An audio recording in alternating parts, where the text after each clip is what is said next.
While it may seem very painful, staying strong, self-love is definitely the greatest gift that we can give to ourselves.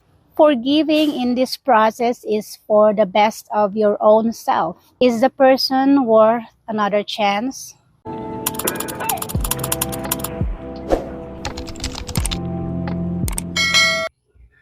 Hello everyone, mabuhay. How are you guys doing today? I hope you're all doing great. It's me again, Janice, your Filipina Morena. Welcome and welcome back to the channel. In today's video, I will talk about cheating or infidelity, my personal experience, and how I get over the damage and the pain. If you are interested, please watch until the end. But before diving into the details, allow me to thank you all for supporting and subscribing to the channel. And if you're new here, hi, welcome. Thank you for clicking this video. Don't forget to hit like if you think you like this video. Share it with your friends and also subscribe to the channel. Also, don't forget to click the bell notification for updates on my upcoming videos. Cheating or infidelity is the act of being unfaithful to a committed partner. It is engaging in a romantic relationship or in sexual activity with another person, other than one's significant other. It typically means breaking a vow or a commitment in the act. There are numerous reasons why a partner might cheat, and sadly, cheating can be normal for some people. In fact, it is common all over the world because in some places, like for example in some Western countries, they practice an open relationship, which means they can date and sleep with anyone, even if they are in a committed relationship. But here in the Philippines, with a vast majority of religious and conservative people, cheating is considered a grave misconduct, and more often than not is the main reason why couples break up and the marriage fails. Well, human as we are, temptations can be anywhere and can happen at any given time. I am shy to say this, but unfortunately, I am a victim of a cheating partner. I know it was a very devastating experience, but did I ever get paranoid or depressed? Luckily not. Why? Because I dealt with it in a more mature manner. Well, after watching this video, some of you might say what I did isn't rightful, but at least for me it was.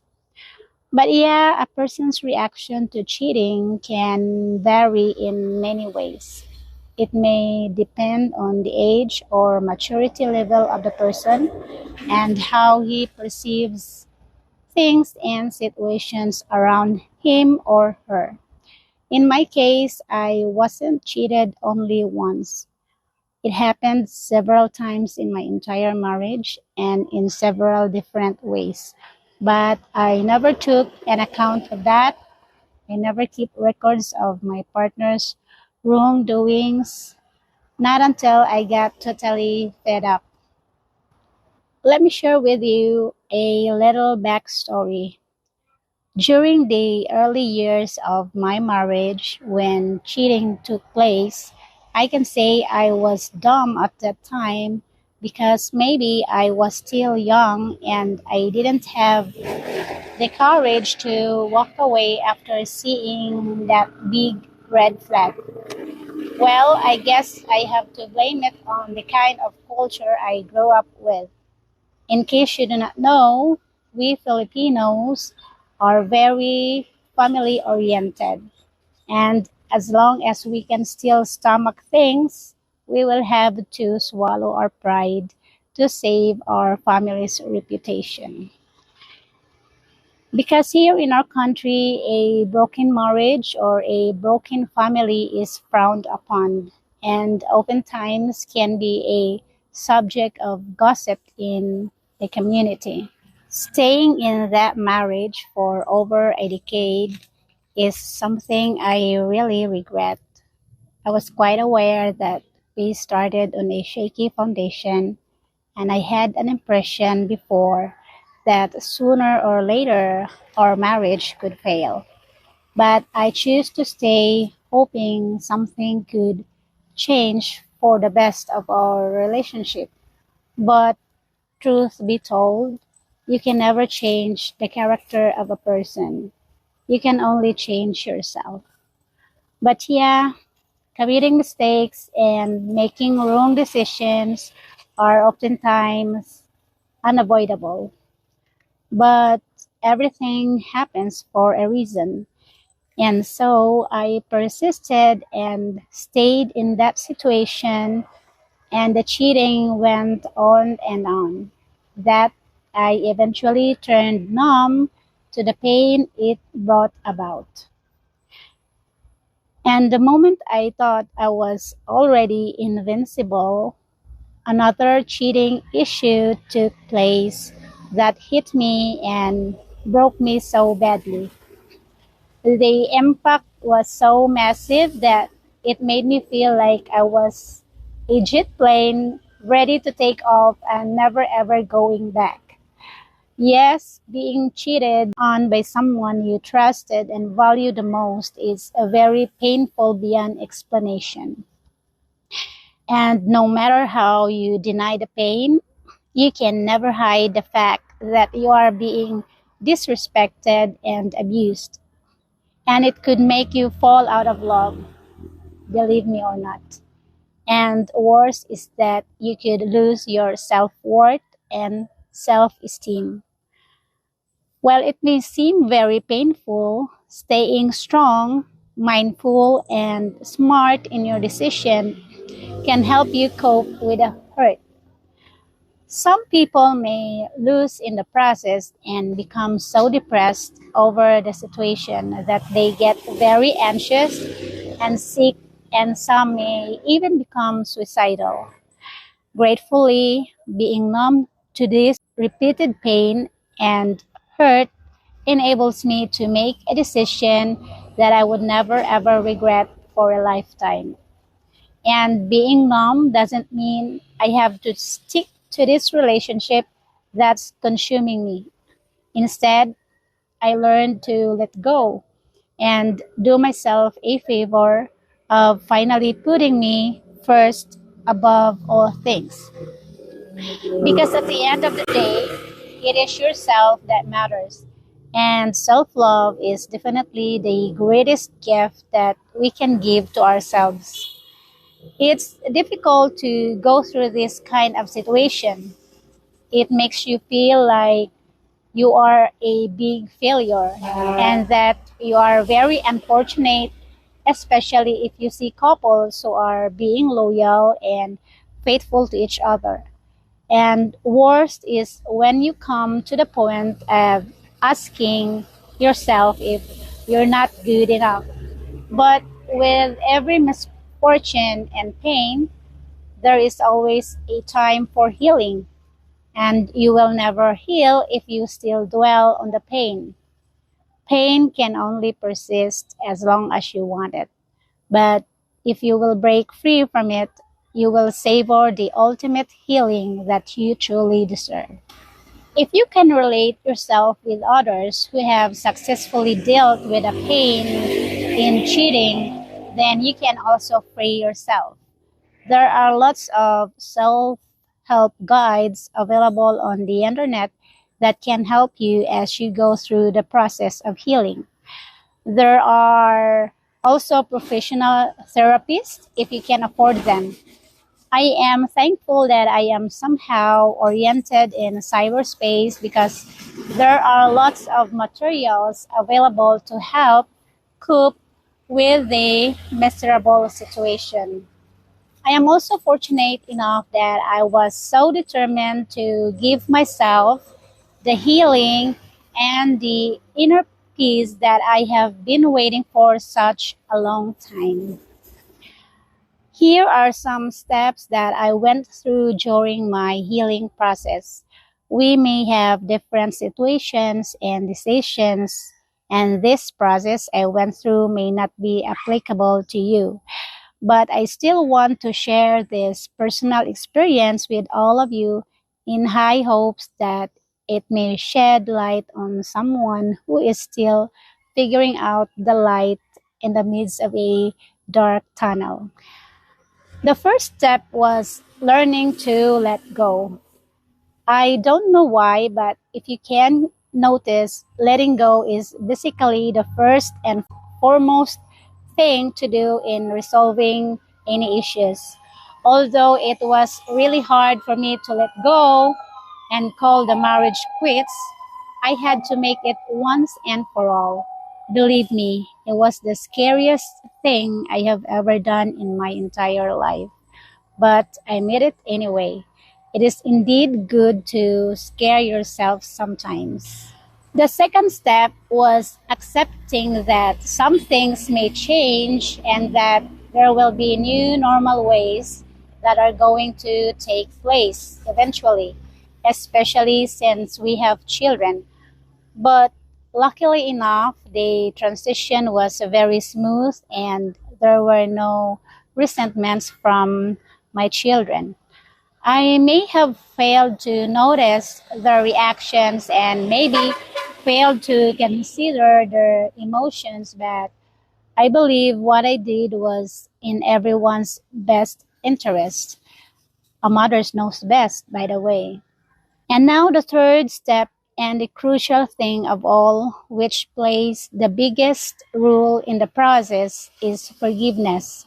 But forgiving in this regard doesn't really mean you are okay with the deed or the cheating and that you are going to be best friends again or have open communication with each other.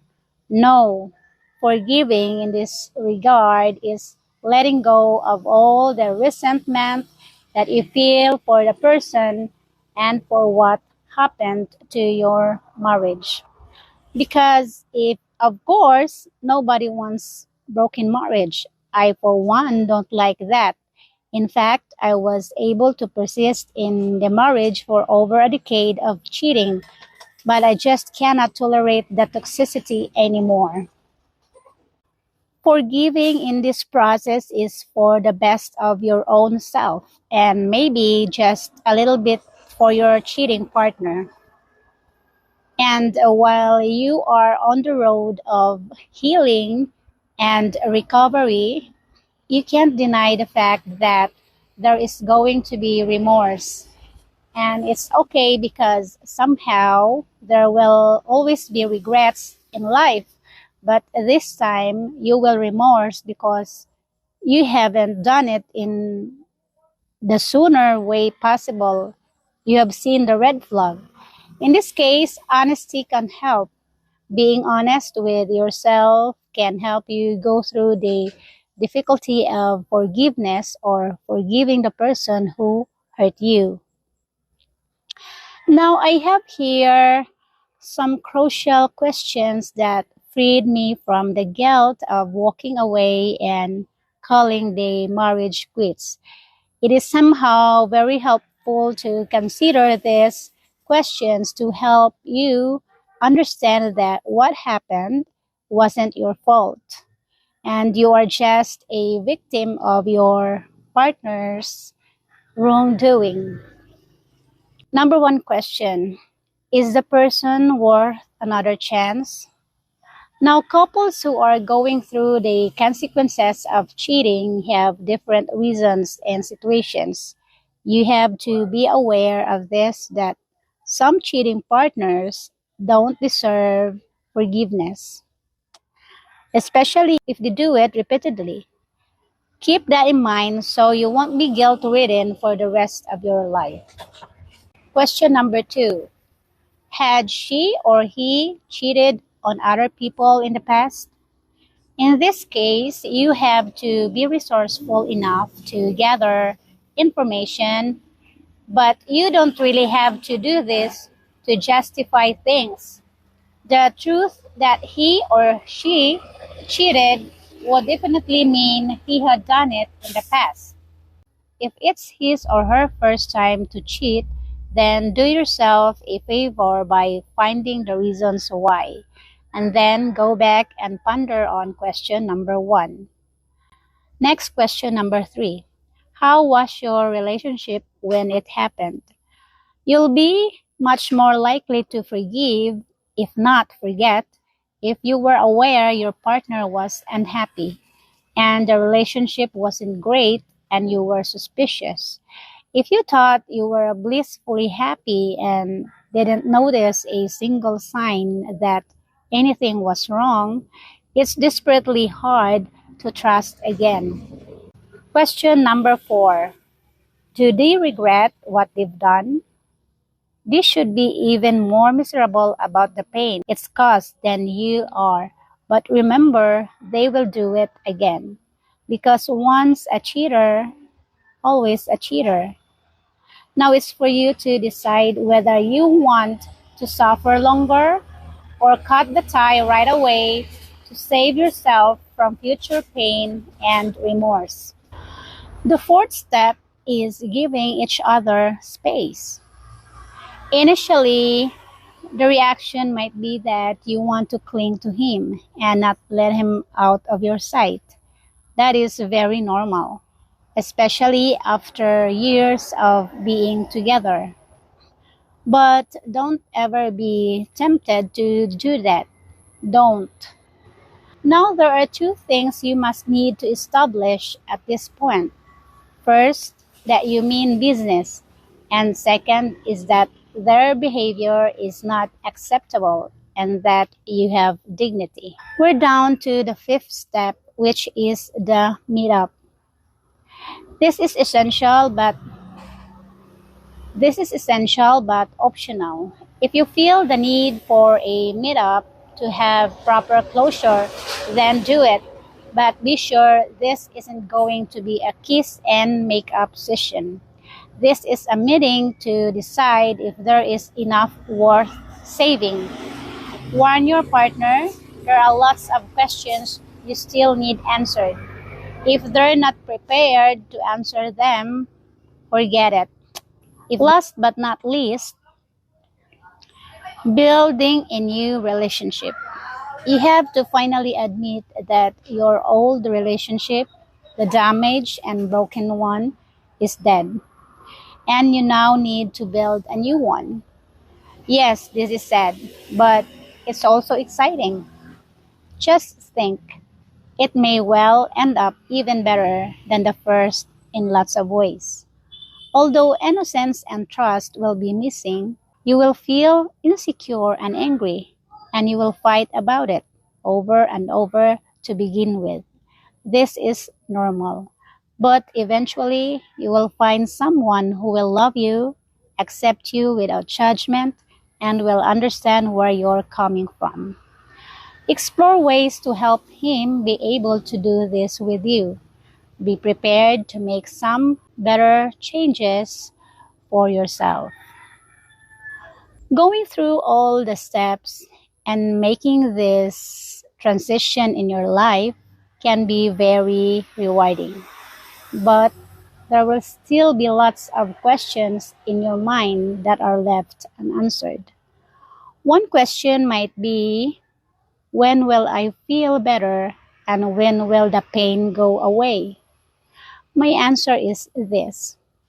Time heals all wounds that are able to be healed. It all depends on you and how deep the wound is. Remember, the pain only remains as long as you allow it. In most cases, within 6 months, you should be feeling better most of the time. 1 year and beyond, trust should be developing again, and you are able to open up yourself to a brand new love and partnership. But if you're not developing as you should, then sorry to say this, you are not ready yet for a new relationship. And maybe this time you have to move forward solo, focusing on rebuilding and loving your own self until you learn to love and trust others again. That is all for today's video, my dear subscribers. Thank you for staying with me until the end. Please don't hesitate to share your thoughts and opinion in the comment box down below. I wish to see you again in my next video for a new topic. If you have any suggestions, just comment down below. Once again, thank you and be safe, everyone.